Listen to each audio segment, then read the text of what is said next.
It's my pleasure to welcome Thomas J. Anderson. He is founder and CEO of Supernova Companies. He's author of really a series of books, but one of them is the #1 New York Times bestselling book, The Value of Debt, How to Manage Both Sides of a Balance Sheet to Maximize Wealth, and the new book, The Value of Debt in Building Wealth. And you know me, debt is my favorite four-letter word. So you really sound like you believe, given the title of your books, that debt is a good thing. Of course, all of us know that not all debt is good. Not all debt is created equal. There is consumer debt and there is investment-grade debt, and those are vastly different. Tell us about your beliefs surrounding debt. Well, you hit the nail on the head. All debt is not created equal.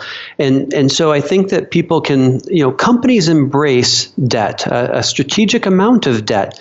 And I get that there's a difference between people and companies, but I think we can learn from the practices of many of the world's greatest CFOs. And so to exactly what you're saying, I am against consumer debt and I'm against buying things that are, stupid stuff you can't afford.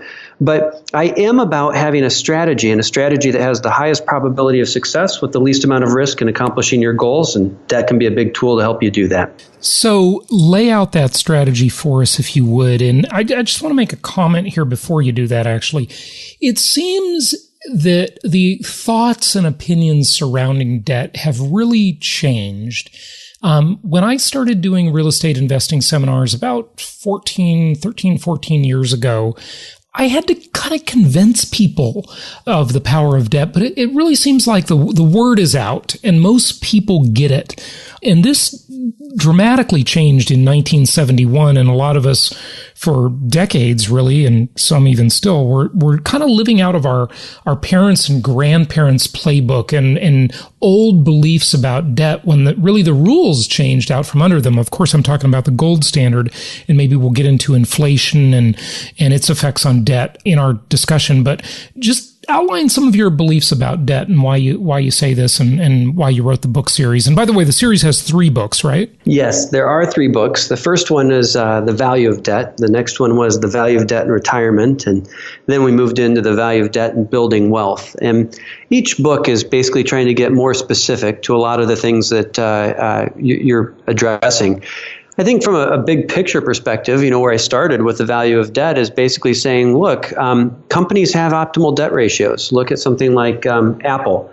They have billions and billions of dollars of cash, yet recently they've been issuing billions and billions of dollars of debt. Why is that? Well, they value the liquidity, the flexibility, and the tax benefits associated with that debt. And it's strategic debt that they could pay off, but that they're choosing to have.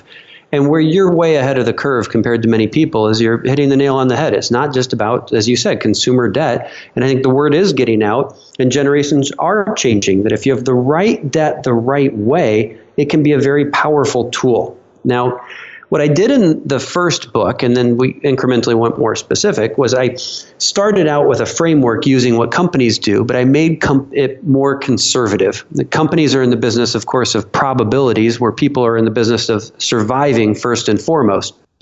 So for people that are more familiar with debt, like you, a lot of people are surprised with my conservative nature. But I try to take a balanced middle ground and make sure that people have an optimal amount.